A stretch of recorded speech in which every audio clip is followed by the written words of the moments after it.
here's some good news. There have been some changes to the way people can deal with video games that have DRM but that the companies are no longer supporting, and also some good news for museums that are preserving video games.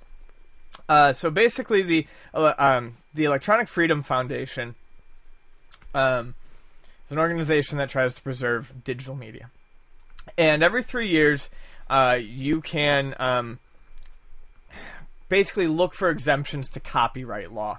You can basically kind of like petition for exemptions.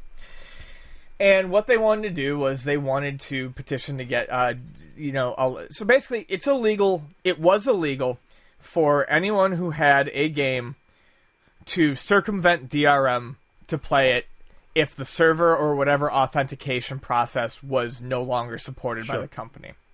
Now, I'm sure people did it, but yes, it was technically illegal. It was the Digital Millennium Copyrights Act. So this was really highlighted when EA, I think, stopped supporting about 50 games that had online. Games that still had active user bases. And so now, because of that, these people are allowed... It's perfectly legal for these cracks, essentially, to go out into the open and into the wild.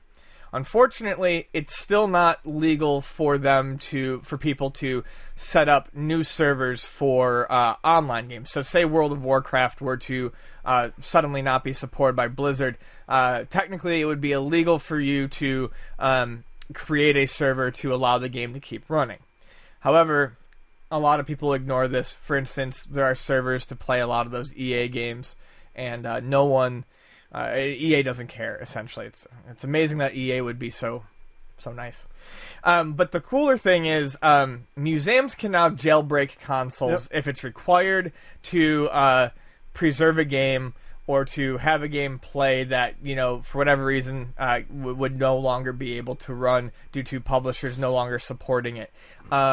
This is fantastic news for preservation because it allows these museums to operate within the law, and as we move into a more and more digital future of games, where some games are only getting digital releases, this guarantees their preservation. And it's not just the multiplayer aspect; it's also the fact that all these games nowadays you have to log in on a server to verify that you own the game. So what happens when those servers don't exist? What happens if that game company's not around anymore? You can't get verified. Even if a company gets sold to another that has a game, they might say, "Oh, we don't care. We're not making money off this anymore." Right. And that server goes down. These are huge issues now.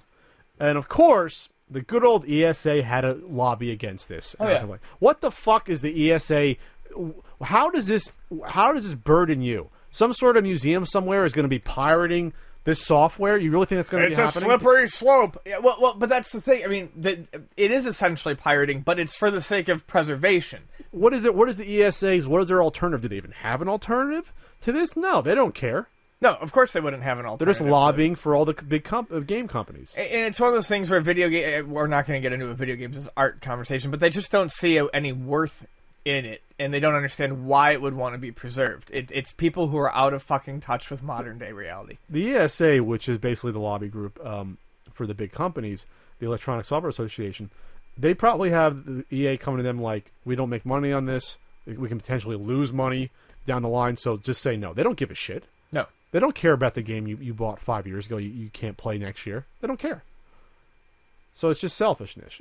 I mean, you couldn't even probably quantify how much money could be lost by this is just letting like internet archive sites and museums do this. Like, what are you losing? Dollars? It's just weird to me too that, I mean, it makes total sense that video game players would want to preserve what they love. It's weird to me that these companies that aren't making any money off of it anyway are going to go out of their way to make sure that at some point there's no record of what they've made.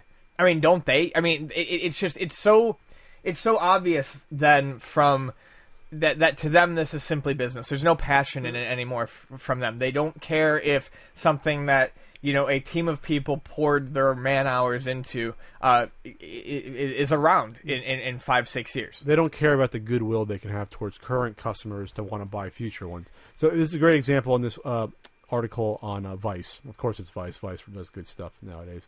About how Mario Kart Wii servers are gone, so you can't play multiplayer anymore. It's sold over 36 million copies. So you now have 36 million people. I'm not saying they all want to play it, but even, let's just say a few million still want to play this game, multiplayer. Sorry, the game's less than 10 years old, and you can't play it.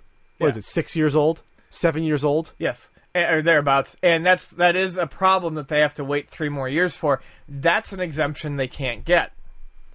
They cannot get legally yet the ability to create a new server for something like that to be played on. And as innocuous as that, it has nothing to do with piracy. It has to do with letting us play the game still. Right. They all own the discs. They all bought the fucking game.